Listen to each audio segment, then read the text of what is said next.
How many times have engineering teams reacted in horror around this idea of, you sold what? How can we bill for that? Yeah, billing should be the accelerant. It should let you get creative. It should let you meet your customer where they are rather than having to contort and bring in engineers and spend a bunch of time slowing down your deal process. Legacy billing systems and the traditional approach here has been to build around this idea of stasis and just implementation, meaning here's my pricing today, how do I get it up and running? But in this era, what's necessary is to build for evolution and change. Orb is the billing system built for evolution, not for stasis.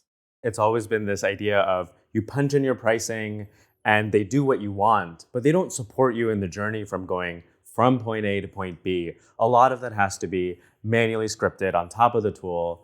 And so you just get these very rigid outcomes where maybe you can get to market quickly, but then now as you need to change that and evolve your product, you get stuck.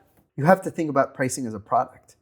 You have to evolve it with a roadmap and a set of milestones. And if you don't have the tooling that enables you to go from point A to point B quickly and try some things and realize maybe that direction didn't work, we should pivot and try something else.